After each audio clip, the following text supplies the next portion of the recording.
چونکہ احادیث کو تا قیامت رہنا ہے، ان علامات کو تا قیامت رہنا ہے، تو جیسے جیسے بندہ مومنین آتے چلے جائیں گے وہ حدیث پڑھ کے اس کی پہچان حاصل کرتے چلے جائیں گے اور اس سے واقف ہو جائیں گے۔ پھر اس کے بعد فرمایا اِنَّهُ أَعْوَرُ وَإِنَّ اللَّهَ لَيْسَ بِأَعْوَرُ، فرمایا کہ وہ تو کانا ہوگا لیکن بے شک اللہ رب العزت بینا ہیں۔ یعنی کیا مطلب ہے کہ لوگ وہ جو مرضی کرے گا لیکن جس صاحب ایمان کا تعلق اپنے رب کے ساتھ ہوگا وہ اس کو کبھی بھی ورگلا نہیں سکے گا، وہ کبھی بھی اس کی باتوں میں نہیں آ سکے گا۔ صاحب ایمان اپنے ایمان کی حفاظت کرے گا۔ یہ تھا اس کا جو ذاتی حلیہ صحیح بخاری میں بیان کیا گیا ہے۔ اب اس کے بعد ہم بات کرتے ہیں کہ اس کے امور کیا ہوں گے، کرے گا کیا، معاملات اس کے کیا ہوں گے، صحیح بخاری شریف کی روشنی میں ہم بیان کریں گے دجال کے حوالے سے۔ تو اس کے بارے میں پیارے آقا علیہ الصلوۃ والسلام نے یہ فرمایا ینزل فی ناحیۃ المدینہ، وہ مدینہ پاک کے ایک کارنر میں آئے گا، وہاں پر آئے گا، مدینہ پاک کے ایک کونے میں آئے گا۔ اور پھر اس کی مزید وضاحت کرتے ہوئے ایک دوسری روایت میں پیارے آقا علیہ السلام نے فرمایا ینزل بعد الصباح التی تلی المدینہ، وہ کہاں پر اترے گا؟ مدینہ پاک کے پاس بنجر زمین ہوگی، مدینہ پاک کے ارد گرد وہ ایک بنجر زمین ہوگی، وہاں پر وہ اترے گا۔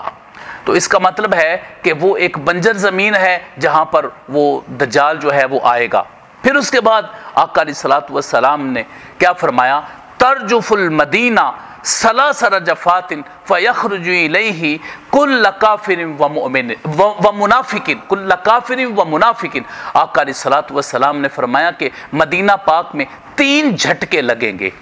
پھر اس جھٹکے کے بعد سارے کافر اور منافق دوڑ کر دجال کے پاس چلے جائیں گے، یعنی وہ اپنے اصل کی طرف چلے جائیں گے۔ ظاہر ہے کافر منافق یہ جو لوگ ہیں ان کی اصل یہی لوگ پناہ ہوں گے نا، یہی لوگ ان کی پناہ گاہ بنیں گے۔ پھر اس کے بعد آقا علیہ الصلوۃ والسلام نے فرمایا لا يدخل المدینہ رعب المسیح الدجال، آقا علیہ الصلوۃ والسلام نے فرمایا دجال کا رعب بھی مدینہ پاک میں داخل نہیں ہوگا۔ اس طریقے سے اس شہر رسول صلی اللہ علیہ وسلم کی حفاظت کی جائے گی اور اس کو اس طریقے سے اپنے دامان رحمت میں سمیٹا جائے گا کہ وہاں رہنے والے لوگوں کو کوئی کسی قسم کا خوف اور رعب نہیں ہوگا۔ کیسی عظیم و شان سرزمین ہے، آج بھی بندہ جب اس سرزمین پہ جاتا ہے تو یقیناً وہ اپنے آپ کو پرسکون محسوس کرتا ہے، کوئی شک نہیں ہے، کسی کو کوئی شک نہیں ہے کہ وہاں آج بھی جو جاتا ہے اس کو زندگی کا سکون میسر آ جاتا ہے۔ پھر فرمایا وَلَهَا سَبْعَةُ أَبْوَابٍ، مدینہ پاک کے 7 دروازے ہوں گے، عَلَىٰ كُلِّ بَابٍ مَلَكَانِ، ہر دروازے پر 2 فرشتے ہوں گے۔ تو وہ داخل تو نہیں ہو سکے گا، وہ تو واپس پلٹ جائے گا، فرشتے اس کی حفاظت کر رہے ہوں گے۔ دیکھیے اللہ نے اپنی مخلوق کو کتنا پاورفل بنایا ہے کہ وہ دجال جو کہے گا وہ قتل کرے گا، وہ زندہ کرے گا، وہ بارش برسے، وہ جو کچھ بھی کرے گا، لیکن اللہ کے 2 فرشتوں سے وہ کراس کر کے آگے نہیں جائے گا، وہ مدینہ پاک کی حفاظت کرنے والے ہوں گے۔ تو یہ اصل طاقت تو پھر وہ اللہ رب العزت کی طرف سے ہی ہے نا جی۔ یہ تو ایک اس کی علامت بیان کی جا رہی ہے، دجال کا آنا، دجال کا نکلنا۔ اور پھر آقا علیہ الصلوۃ والسلام نے ساتھ ہی یہ فرمایا وَلَلطَّاعُونَ انشاءاللہ، اور طاعون بھی مدینہ پاک میں انشاءاللہ کبھی داخل نہیں ہو سکے گی، طاعون بیماری وہ بھی کبھی مدینہ پاک میں داخل نہیں ہو سکے گی۔ یہ صحیح بخاری شریف کی جو احادیث ہے ان کا ایک خلاصہ جو ہے وہ میں آپ کے سامنے پیش کر رہا ہوں، پھر اس کے بعد باقاعدہ طور پر انشاءاللہ العزیز احادیث کا ترجمہ کیا جائے گا۔ اس کے بعد دوسرا یجد الملائکہ یحرسونہا فلا یقرب الدجال، آقا علیہ الصلوۃ والسلام نے فرمایا وہ فرشتوں کو دیکھے گا کہ فرشتے مدینہ پاک کی حفاظت کر رہے ہوں گے تو دجال مدینہ پاک کے قریب نہیں آئے گا، دجال قریب نہیں آئے گا مدین، اور جو ان کے دامان رحمت میں جس کو جگہ مل چکی ہوگی اس پر بھی اس کا بس نہیں چلنے والا ہوگا۔ تو ہمیں دعا کرنی چاہیے کہ ہم اس فتنہ سے پناہ مانگیں۔ پھر اس کے بعد یقیناً رسول پاک صلی اللہ علیہ وآلہ وسلم بھی فتنہ دجال سے پناہ مانگتے تھے، اللہ رب العزت کی پناہ میں آنے کی دعا کیا کرتے تھے۔ پھر اس کے بعد دوسرا ان معہ جبل خبز ونہرما، یہ ایک سوال تھا صحابی رسول کا کہ وہ جو دجال ہے اس کے پاس تو روٹیوں کے پہاڑ ہوں گے اور اس کے پاس تو پانی کی نہریں ہوں گی، اس کے پاس تو اتنی چیزیں ہوں گی، پھر اس کے بعد فرمایا کہ ایک شخص ہوگا فیضان رجل ثبت الشعری، ایک شخص ہوگا سلکی بالوں والا، سیدھے بالوں والا، ینزف الراس، اس کے سر سے پانی بہ رہا ہوگا، ینزف الراس، اس کے سر سے پانی بہ رہا ہوگا۔ اور وہ کون ہوگا؟ وہ حضرت عیسیٰ علیہ السلام ہوں گے۔ ان کی یہ علامت بیان کی۔ اگر ایک طرف فتنہ ہے تو دوسری طرف فتنہ کی اصلاح کرنے والے ہیں، ایک طرف وہ گنگرالے بالوں والا کانا ہے تو دوسری طرف صاحب نظر سلکی بالوں والے حضرت عیسیٰ علیہ السلام ہوں گے وہاں پر۔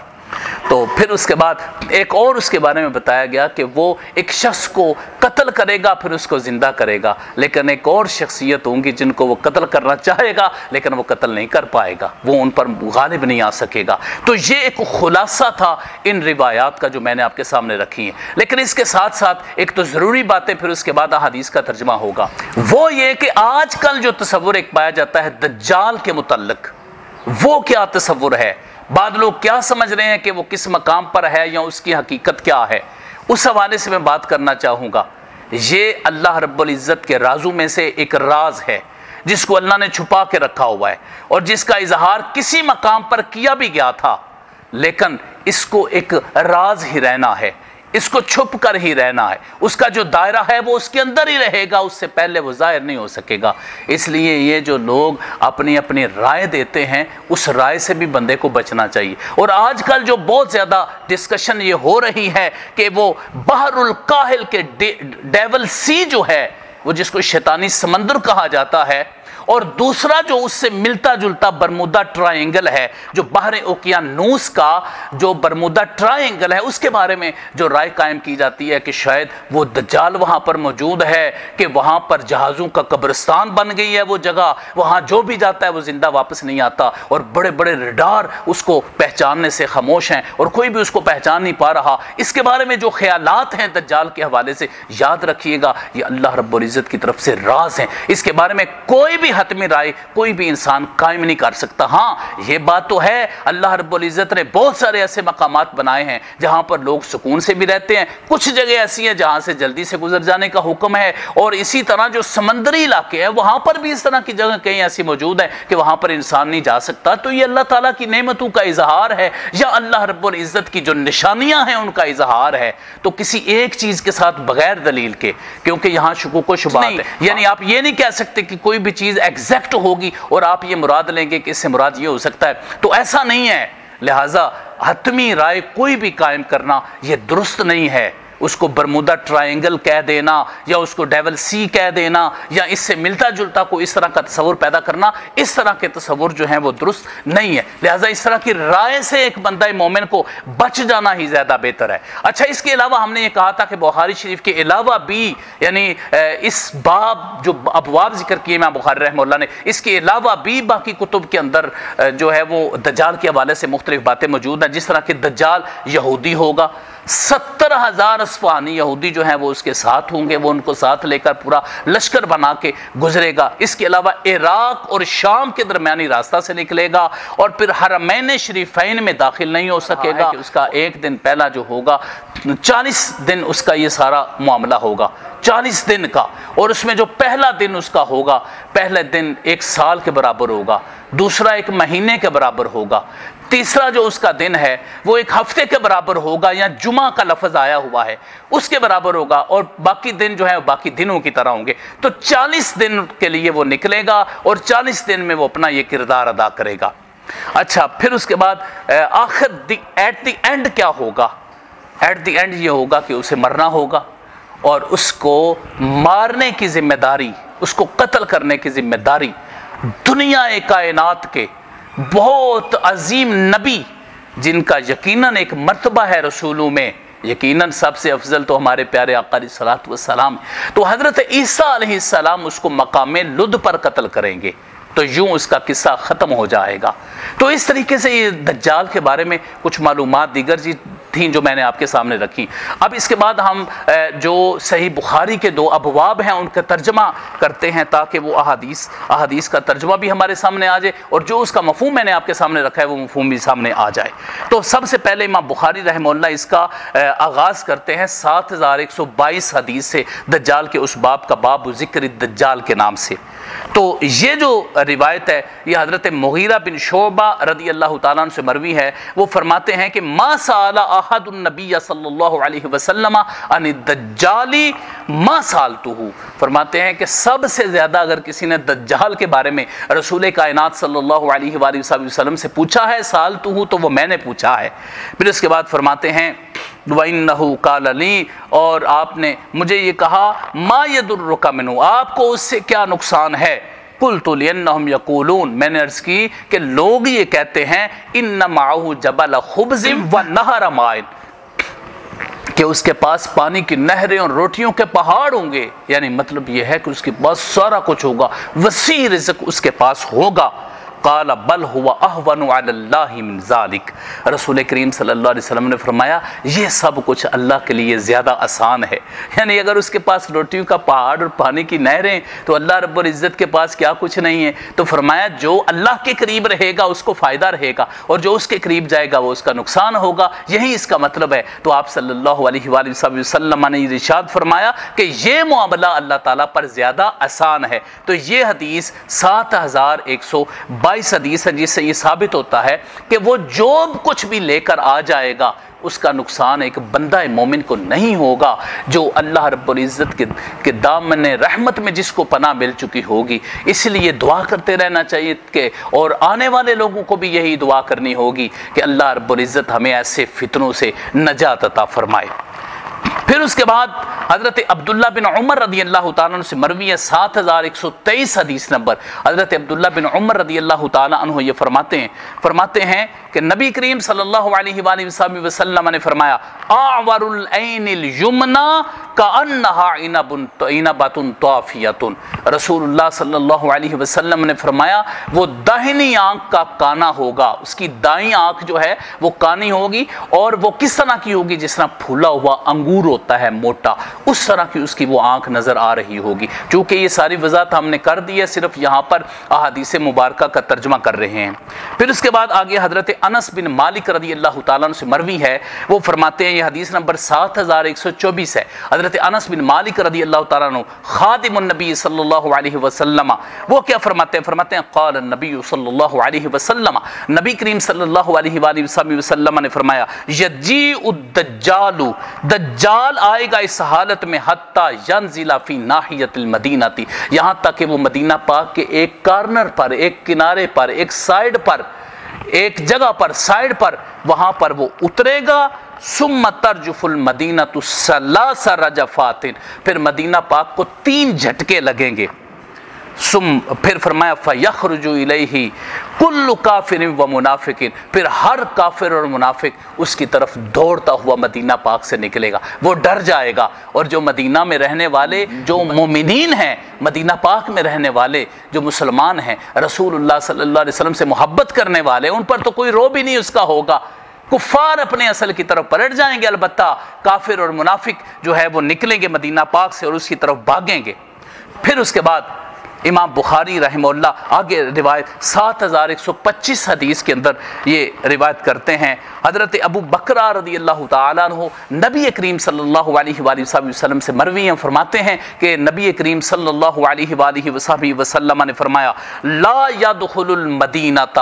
رعب المسیح الدجال، مدینہ پاک میں مسیح دجال کا روب داخل نہیں ہوگا، وہ اپنا روب نہیں جما سکے گا مدینہ پاک کے رہنے والوں کے، مدینہ پاک کے باشندوں پر اس کا کوئی روب نہیں ہوگا، اس شہر پاک پر اس کا اپنا کوئی روب نہیں ہوگا۔ وَلَهَا يَوْمَئِذٍ سَبْعَةُ أَبْوَابٍ، اس دن مدینہ پاک کے 7 دروازے ہوں گے، مدینہ پاک کے اس وقت 7 دروازے ہوں گے، عَلَى كُلِّ بَابٍ مَلَكَانِ، ہر دروازے کے اوپر 2 فرشتے ہوں گے جو اس کا پہرا دے رہے ہوں گے، جو حارسین ہوں گے، محافظین ہوں گے، جو اس کی سیکیورٹی کا انتظام سنبھالے ہوئے ہوں گے تاکہ کوئی فتنہ مدینہ پاک میں داخل نہ ہو سکے، اس طرح کا بڑا فتنہ۔ پھر اس کے بعد 7126 روایت میں حضرت ابو بکر رضی اللہ تعالیٰ عنہ سے اسی طرح کی ایک حدیث پاک مروی ہے. وہ فرماتے ہیں کہ نبی کریم صلی اللہ علیہ وسلم نے فرمایا لا يدخل المدینہ روب المسیح. یہاں دجال کا لفظ نہیں ہے، صرف مسیح کا لفظ ہے، اور اس سے مراد یقیناً اس حدیث پاک میں اس کی وضاحت ہو چکی ہے کہ اس سے مراد مسیح دجال ہے، کہ وہ مدینہ پاک میں داخل، اس کا روب نہیں داخل ہو سکے گا. تو مدینہ پاک کے اس دن 7 دروازے ہوں گے اور ہر دروازے پر 2 فرشتے کھڑے ہوں گے. پھر اس کے بعد آگے حدیث نمبر 7127 ہے جو حضرت عبداللہ بن عمر رضی اللہ تعالیٰ عنہ عظیم صحابی رسول اور متبع سنت حضرت عبداللہ بن عمر رضی اللہ تعالیٰ عنہ سے مروی ہے. وہ فرماتے ہیں کہ نبی کریم صلی اللہ علیہ وآلہ وسلم کھڑے ہوئے، قام رسول اللہ صلی اللہ علیہ وسلم فی الناس، رسول اللہ صلی اللہ علیہ وسلم لوگوں میں کھڑے ہوئے. جب آپ کھڑے ہوئے فاسنا علی اللہ بما هو اہلہ، اللہ کی شان کے مطابق اللہ رب العزت کی ثنا بیان کی، خوبیاں بیان کی. ثم ذکر دجال، پھر دجال کا ذکر کیا. فقال انی لانذرکموہ، بے شک میں تمہیں اس کے معاملے سے میں تمہیں ڈرا رہا ہوں، ڈر سنا رہا ہوں. وما من نبی الا وقد انذرہ قومہ، ہر نبی نے اپنی قوم کو دجال کے حوالے سے ڈر سنایا، یعنی علامات قیامت میں بیان کیا. تو اس کا مطلب ہے کہ تمام انبیاء علیہم السلام جتنے بھی تھے وہ دجال کے حوالے سے اپنی امت کو بتاتے رہے، اپنی قوم کو بتاتے رہے کہ ایک دجال آئے گا. پھر آپ صلی اللہ علیہ وسلم نے فرمایا وَلَكِنْ سَأَقُولُ لَكُمْ فِيهِ قَوْلًا، لیکن پھر اس میں آپ کو ایک بات بتاؤں گا. لَمْ يَقُلْهُ نَبِيٌّ لِقَوْمِهِ، کسی نبی نے اپنی قوم کو وہ بات نہیں بتائی ہوگی. وہ کیا ہے؟ انہو آور، وہ کانا ہوگا. وَإِنَّ اللَّهَ لَيْسَ بِعَاوَرْ، اور بے شک اللہ رب العزت بینا ہوں گے. یعنی اللہ رب العزت تو ہر وقت دیکھ رہے ہیں، وہ کانا ہوگا لیکن اللہ رب العزت کی ذات میں تو کوئی بھی خامی نہیں. اور دوسرا، اگر وہ کانا ہے تم اس کے ساتھ چلو گے تو تمہیں نقصان ہوگا، لیکن اللہ رب العزت تو تمہاری مدد کے لیے ہر وقت ہے اور ہر وقت وہ تمہاری مدد فرمائے گا. پھر اس کے بعد اس کو امام بخاری رحمہ اللہ نے 3057 نمبر پر بھی اس حدیث کو ذکر کیا ہے. پھر اس کے بعد 7128 روایت جو حضرت عبداللہ بن عمر رضی اللہ تعالی عنہ سے ہی مروی ہے. وہ کیا فرماتے ہیں؟ فرماتے ہیں کہ رسول اللہ صلی اللہ علیہ وسلم قال، رسول اللہ صلی اللہ علیہ وآلہ وسلم نے یہ فرمایا. آپ نے کیا فرمایا؟ بینا انا نائم اطوف بالکعبۃ، میں خواب میں دیکھ رہا تھا کہ میں بیت اللہ شریف کا طواف کر رہا ہوں. فَإِذَا رَجُلٌ آدَمُ، بس ایک شخص وہاں پر موجود ہے، سبط الشعر، جن کے سیدھے بال ہیں، سلکی بالوں والی وہ شخصیت ہے. يَنْتُفُ أَوْ يُحَرَّاكُ رَأْسُهُ مَاءً، کہ ان کے سر سے پانی بہ رہا ہے. اور پھر اس کے بعد فرمایا قُلْتُ مَنْ هَذَا، میں نے کہا یہ کون ہیں؟ تو انہوں نے آگے سے کہا ابن مریم، انہوں نے کہا کہ یہ ابن مریم ہے، یعنی حضرت عیسیٰ علیہ السلام. مطلب یہ ہے کہ جب خواب میں دیکھا تو ادھر دیکھا کہ حضرت عیسیٰ علیہ السلام ہیں جو جن کے بال سلکی ہیں اور حضرت عیسیٰ علیہ السلام کے سر سے پانی بہ رہا ہے. اور دوسری طرف پھر آپ صلی اللہ علیہ وآلہ وسلم نے فرمایا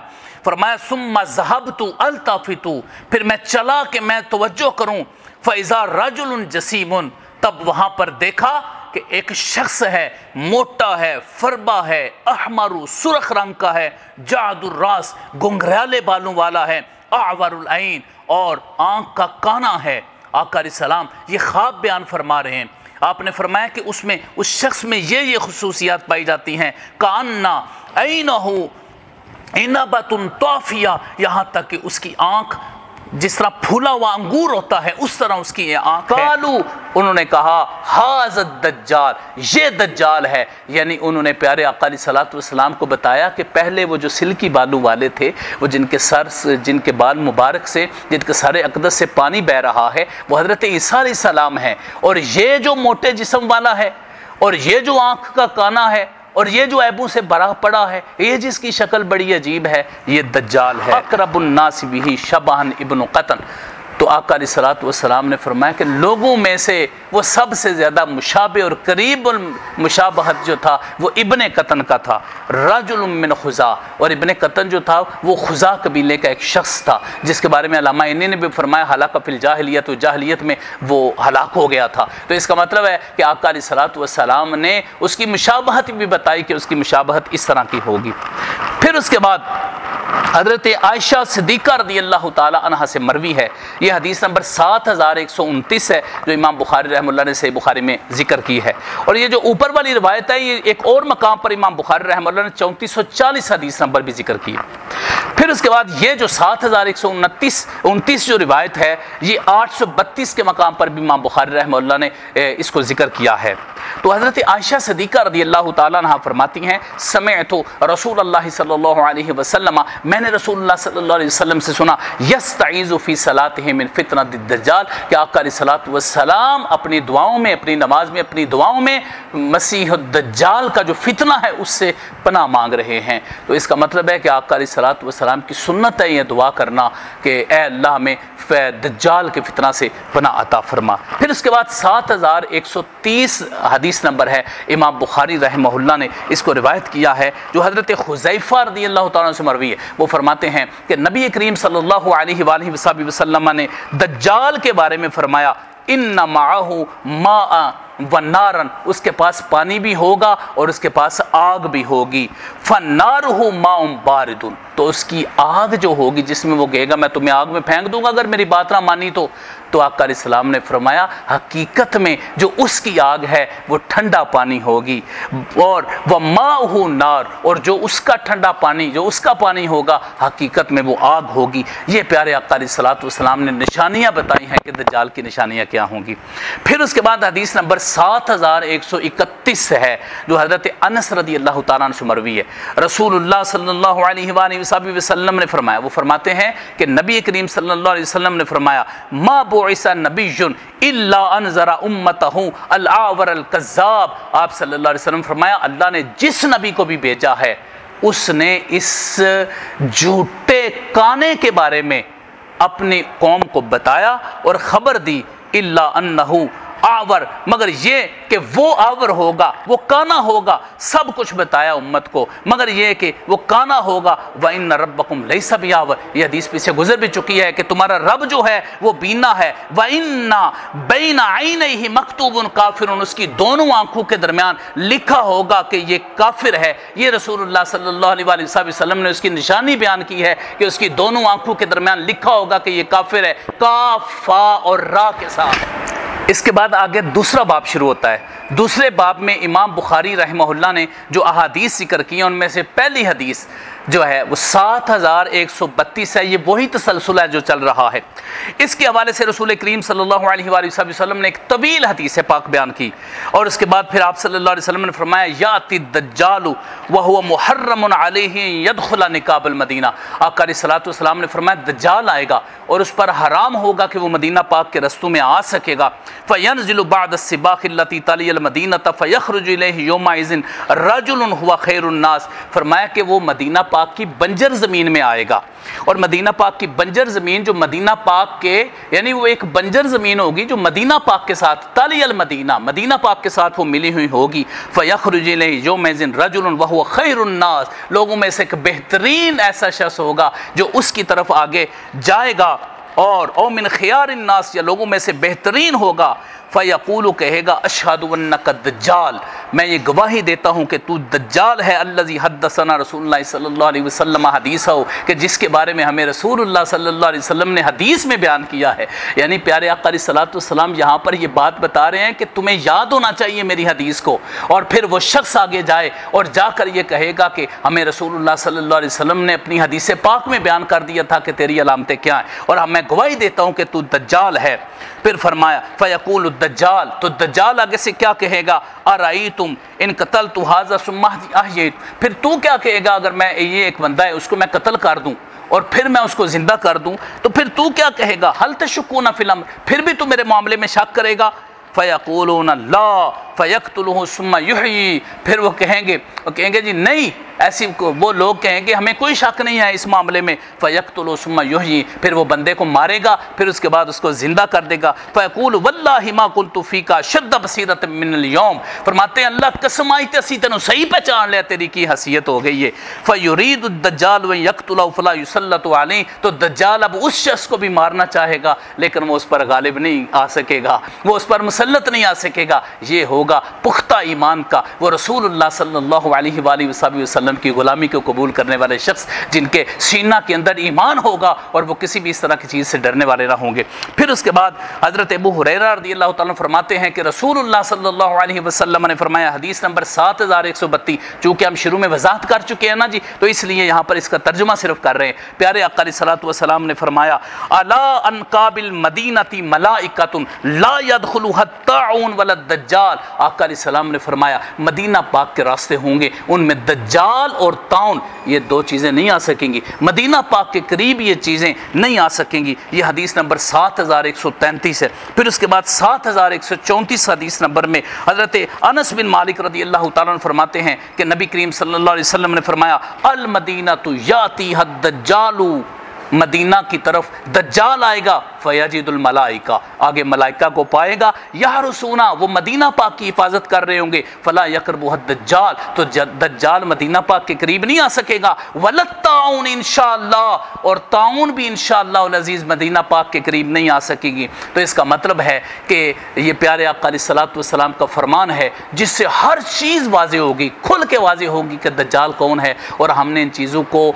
بالکل اختصار کے ساتھ بیان کیا تاکہ کوئی بھی شخص سمجھنا چاہے تو آسانی کے ساتھ سمجھ سکے۔ اور یہ 13 احادیث مبارکہ 2 ابواب کی شکل میں جو امام بخاری رحمہ اللہ نے ذکر کی تھی، ہم نے ساتھ ان کا ترجمہ بھی کر دیا اور اس کی وضاحت اس سے پہلے خلاصہ کی صورت میں